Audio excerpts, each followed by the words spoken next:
All right, so my name is Isaiah Hill, and my persuasive speech will be about college tuition.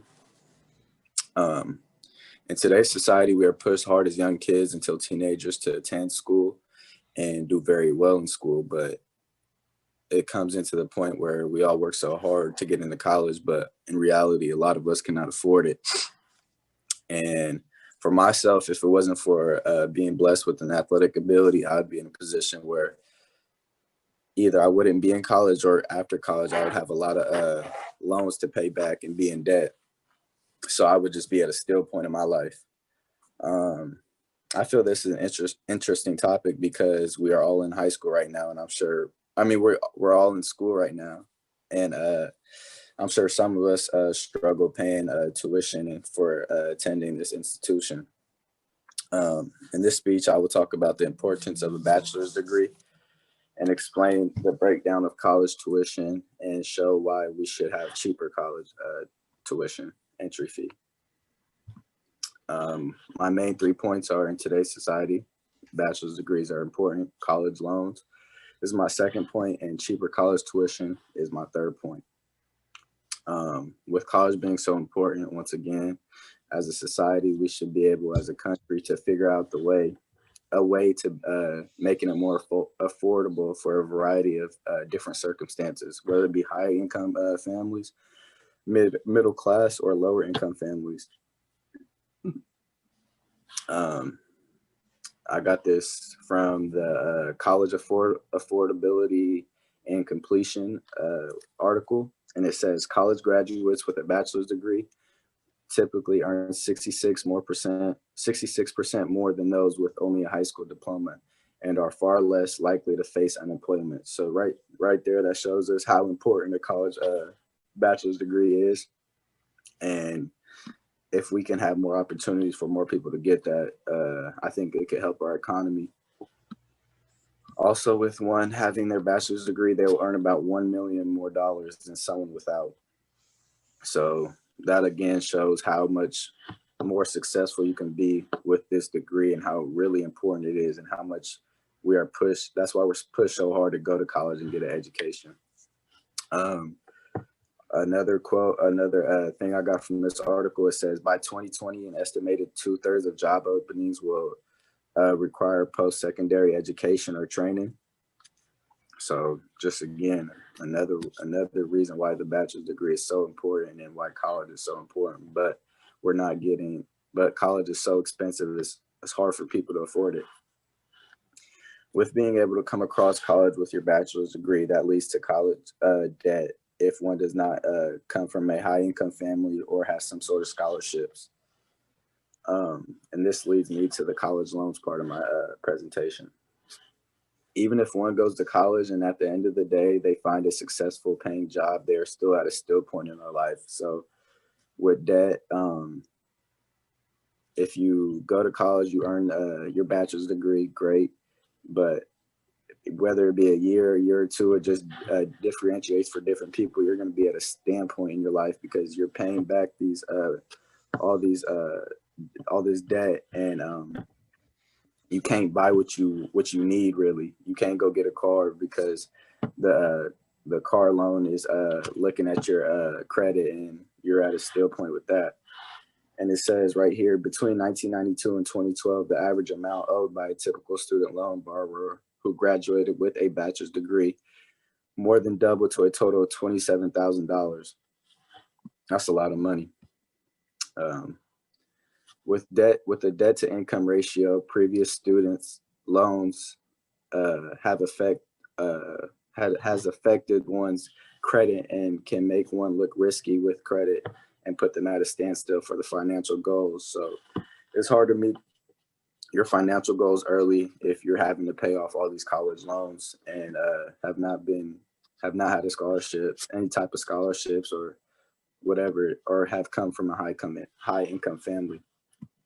Um, After looking how much one owes after completing their 4 years or more at an institution, I'm now going to show you why we need to have cheaper college tuition and ways that we can help this. Right here, it shows on the, again, the college affordability and completion website article. It says, while half of Americans from high-income families hold a bachelor's degree by age 25, just 1 in 10 people from low-income families attain that level of education. And if we could at least just get this to like five out of 10 of Americans from low-income families being able to get to college and graduate, it would affect our society. We'd be more educated as a society, and our economy would boost. Cheaper college tuition will make for a more educated society, like I said, which will lead to larger economic growth in our country, which is a good thing. So yeah, those were my three things that I wanted to talk about.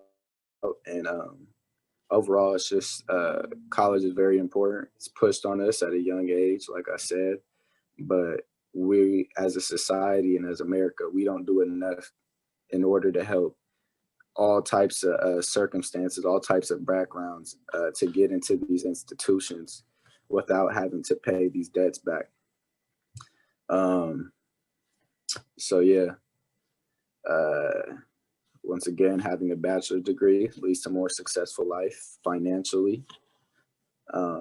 College loans affect students all over the world because of the cost of tuition. And with a cheaper tuition, we can have a higher success rate for more Americans. And yeah, that's it. That's my presentation on college tuition. Go. I'm so excited. I just got a letter from Harvard University saying, congratulations, you have been admitted to our university with a fully paid scholarship. Now I can pinch myself and wake up from this dream. This is the reality of thousands of unfortunate individuals who will never get that letter from a Harvard or any Ivy League college, or maybe not even any college at all. Therein lies the problem. Sometimes they don't even sometimes don't even apply. But, however, a little help might be on the way. On November 10th, 2020, the First Circuit of Appeals affirmed a Massachusetts Federal District Court's ruling that Harvard College Race Conscious Admission Program does not violate Title VI of the Civil Rights Act of 1864. This appeals court's ruling marks another win in the fight for equal access to higher education. My further research has led me to believe that race is an important factor and, more importantly, should be considered in the admissions process. Civil rights alone does not remedy discrimination. President Lyndon B.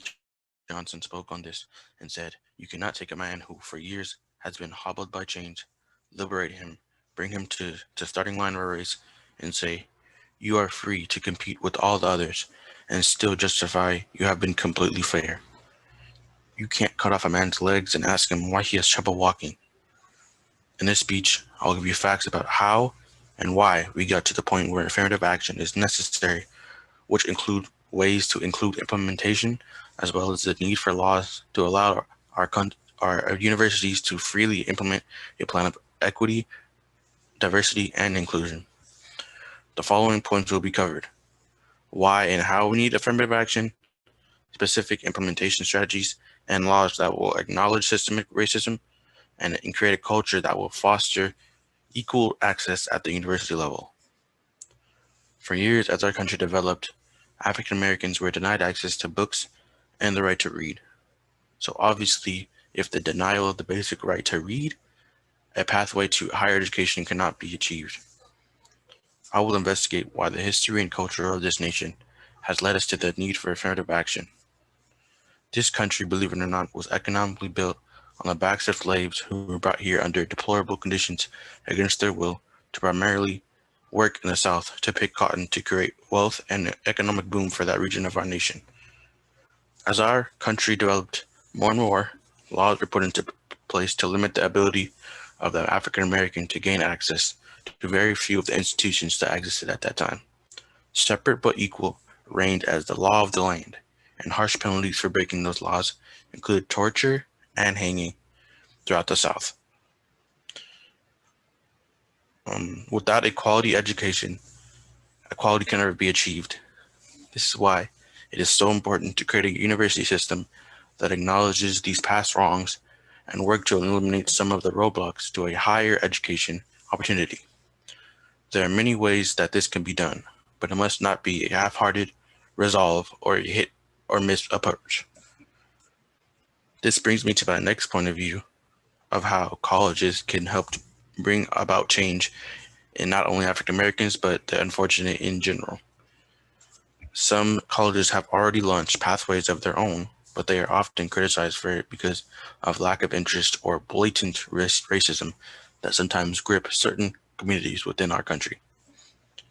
One of the methods is to set up partnerships with high schools so that students can visit campuses and take workshops on study skills and writing techniques.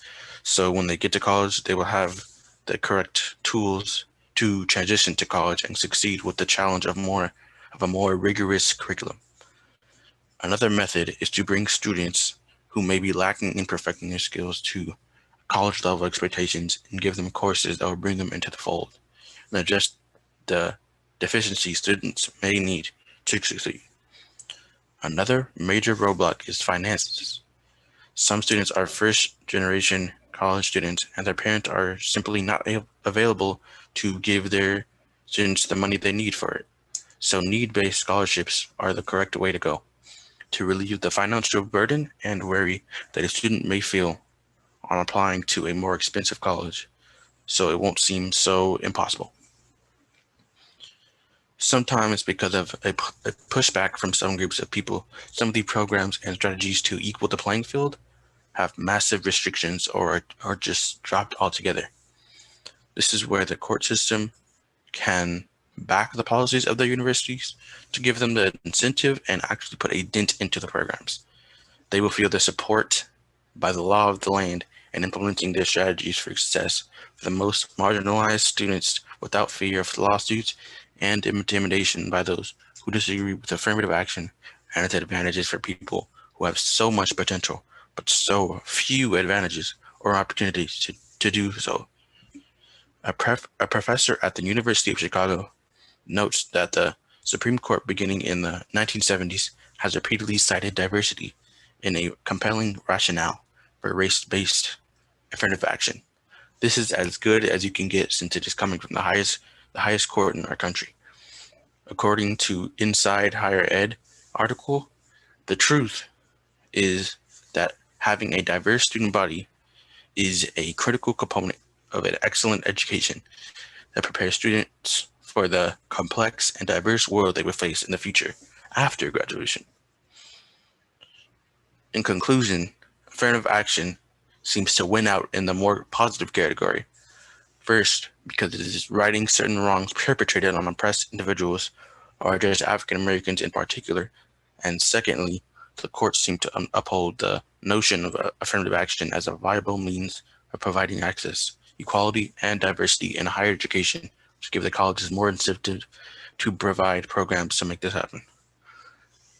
I see hats flying in the air and the band playing joyful music to a diverse population, including a significant amount of African Americans that are finally living the American dream. They pinch themselves this time, but it is real. Thank you.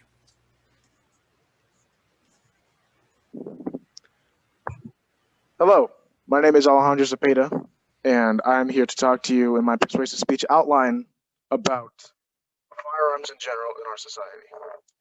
Now, we hear mainstream media talk a lot about violence of firearms, especially nowadays, and that we need to push for more gun control. Well, what the media does not, what fails to tell us, and I feel is a misrepresentation to our public, is how gun control can hurt the law abiding citizen and that firearms save more lives than taken. Well, I'm here to persuade you in this speech that gun control is not the answer to stopping gun related crimes. In this speech, I will inform to try to persuade how firearms save more lives and uh, do less harm than people perceive. First, I will describe how gun control does not prevent gun violence in many areas. Next, I'll prescribe how a concealed carry permit can help protect you from outside gun threats and threats in general. And finally, I will then explain to you how the total number of gun deaths in America are skewed or are misrepresented in our mainstream media today. Now, I feel that this is the most relevant case nowadays as the pandemic has ensued. We're almost done with the year, and we've had a lot of riots in this entire year. I think it's pretty clear that we've seen that. We've seen many people who are first-time gun buyers who are going out to buy guns and have very little education, and they have these notions and these perceptions of these guns that are entirely false. We hear stuff that we see more on the left side of the political spectrum where people say we need more background checks and we need to ban certain guns, more specifically the AR-15. Well, I'm here to explain why that is the wrong approach to this problem, and that we already have measures in place for buying these firearms, contrary to popular belief. In an article from the Cali Gunner, which is a trusted website that has facts reviewed by attorneys and other lawyers in the firearm-related industry, that they list the requirements on how to purchase a firearm. It's not as easy as some people could say. You can't just go into a store, say, I want a gun, and they give you the gun right there. That's not how that works. They list the requirements needed as these 5 items. For instance, in California, if you want to purchase a handgun, you have to be within 21 years of age or older. Anything before that, you cannot purchase. You need to complete a firearm safety certificate. It is more or less a certificate to prove that you are able to handle firearms safely, that you have astute knowledge of it, and that you know how they work.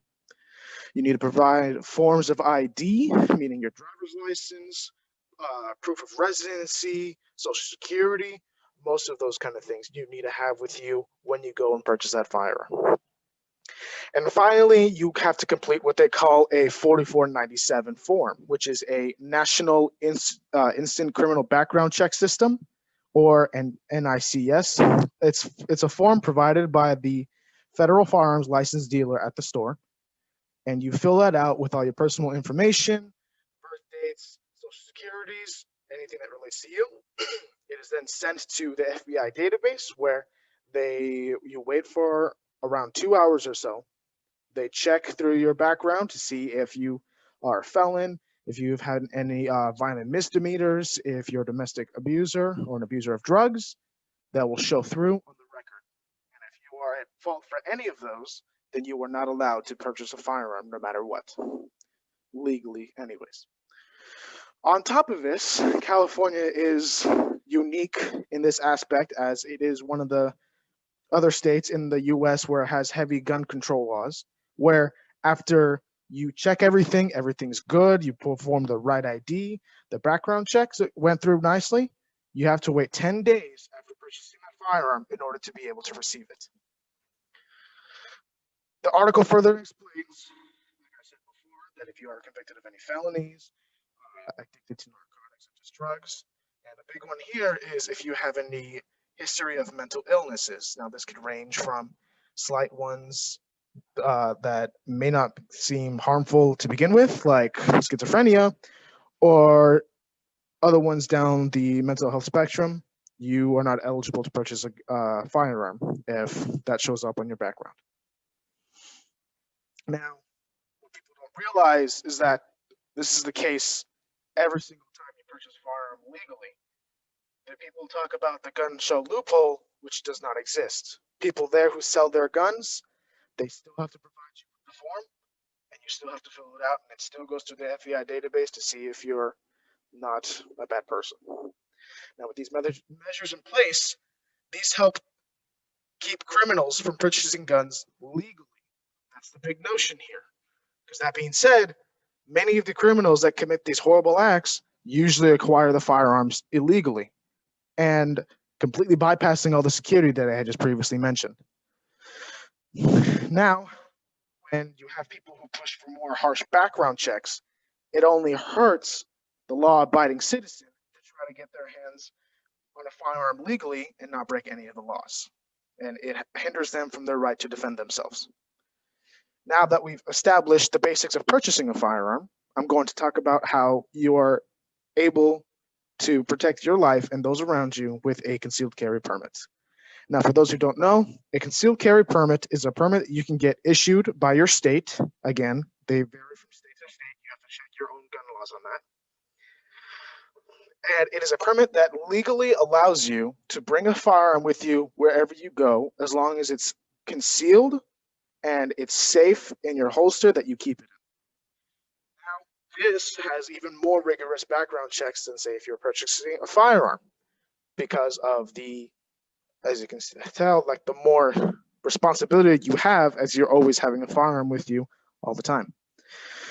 From a book published by the CDC titled Priorities for Research to Reduce the Threat of Firearm-Related Violence, it was written by the Committee on Law and Justice Division of Behavioral and Social Sciences and Education. They state an estimated 2.5 million lives are saved through the use of firearms in self-defense. Now, this is a huge benefit when it comes to carrying a firearm, because in most of these instances, you don't even need to shoot the person that is trying to rob you. Just simply brandishing the firearm and showing that you were able to protect yourself can stop the crime then and there. And it keeps from having any of the collateral damage from shooting anything that's beyond your target or missing and hurting someone else.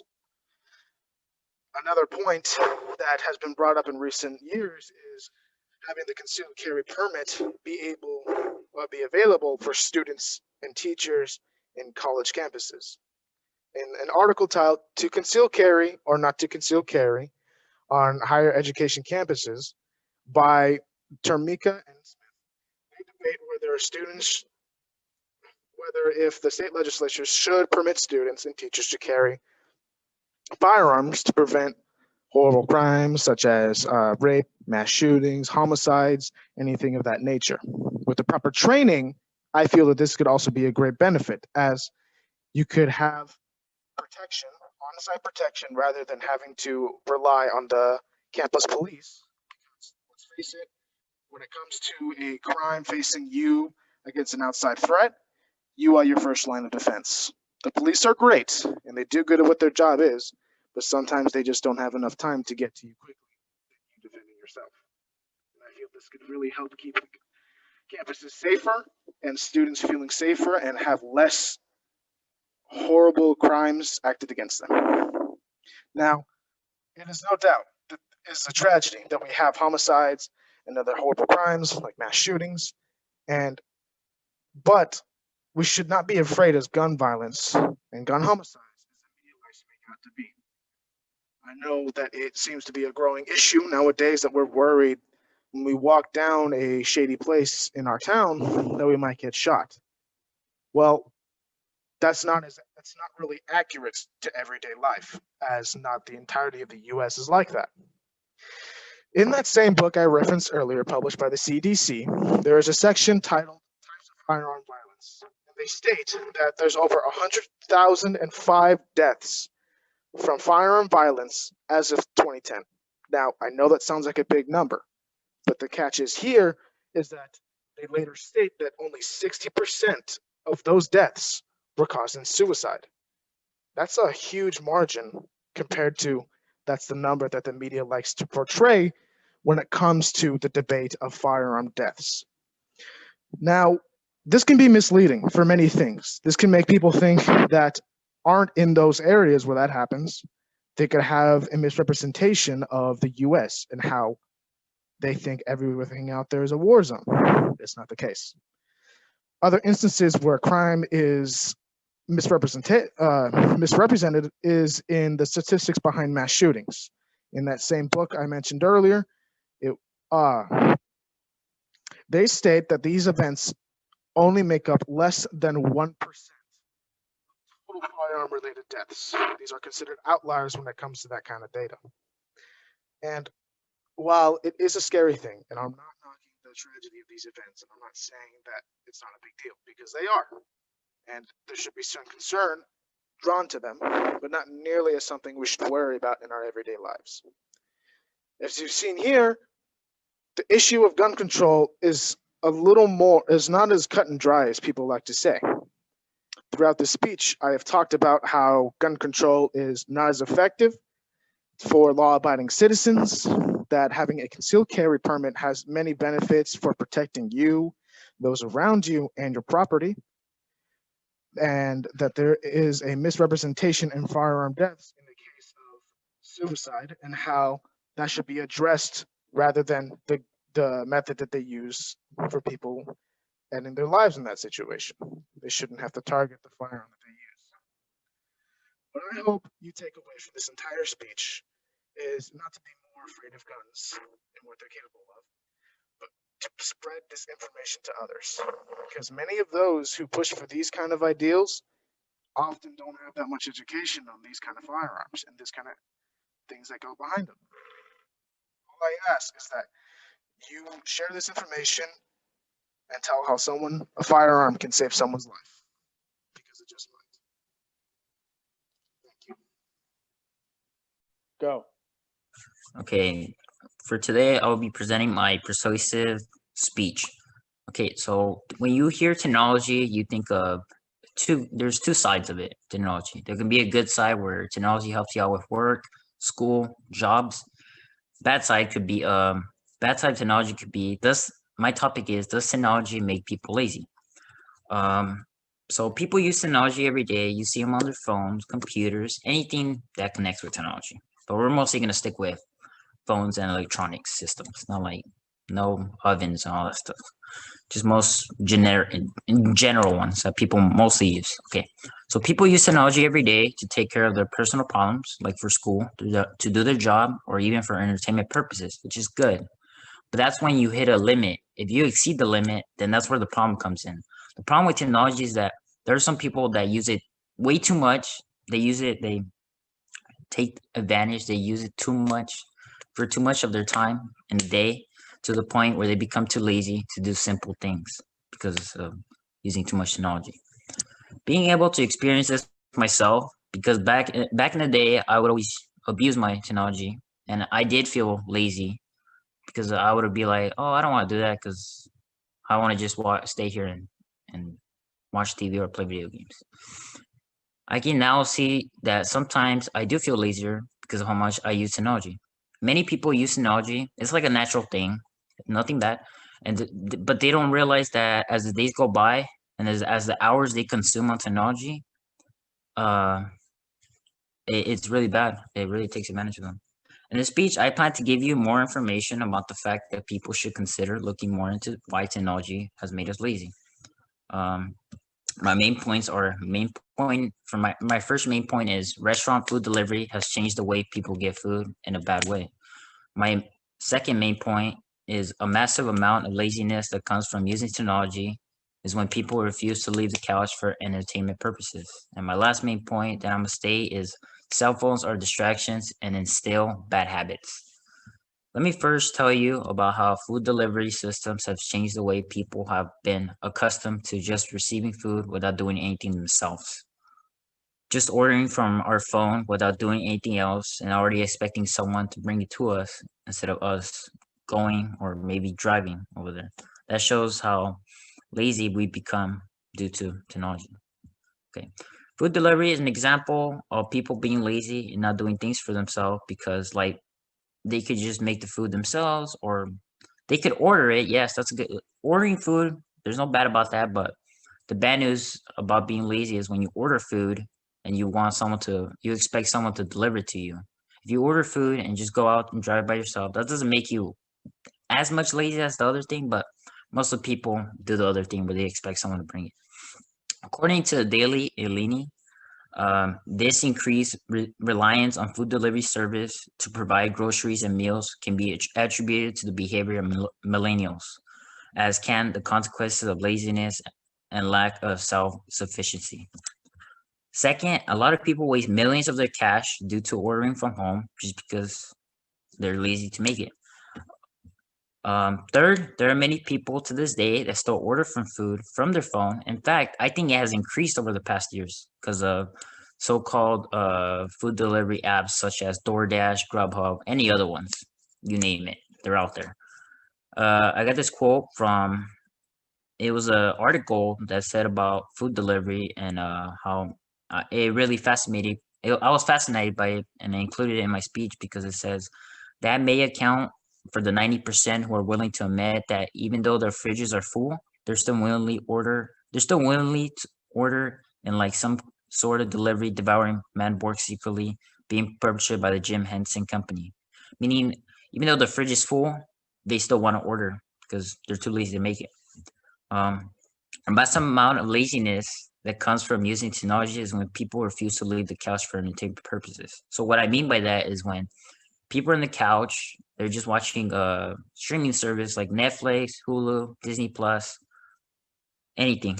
Also, when you play video games, that's another thing I'm gonna mention. So, for example, the first could be when people decide to watch TV all day rather than going outside to play or doing something less peaceful like reading a book. Like when you read a book, yeah, it's not lazy because you're actually learning something. When you're watching TV, not as much. According to newsau.com, children in the study at it was an experiment, so they were in a study. So children in the study at 29 had 29 months watched an average of 8.82 hours of television per week, rising to 14.85 hours by 53 months, meaning like in the over the outcome of 14 months, they increased their television watch like the amount they watched by 6 hours, 14 hours. That's like more than half the day. That's already bad. This quote further supports that some people just in general watch too much television and need to cool it down a bit. Another example is when people nonstop just play video games because they never leave when they're playing because maybe at one point they don't even want to go to the bathroom because they're too addicted to the game. Looking into these examples can help prove we have been consumed by technology by doing small things like playing video games and watching television.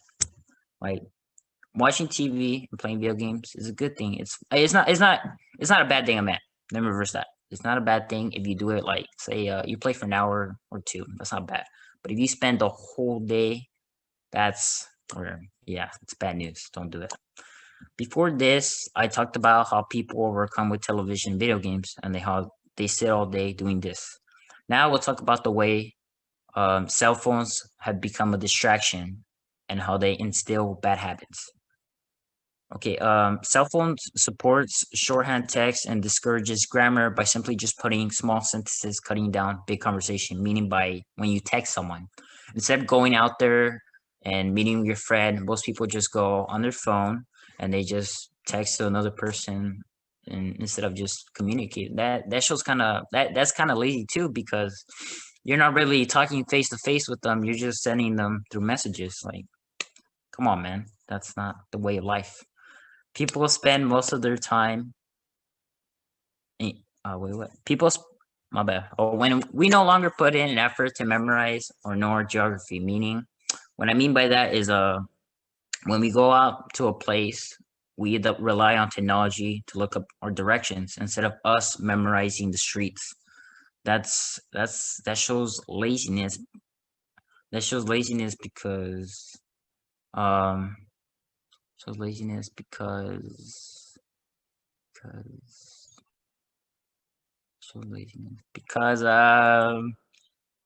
because you're relying on the directions instead of memorizing.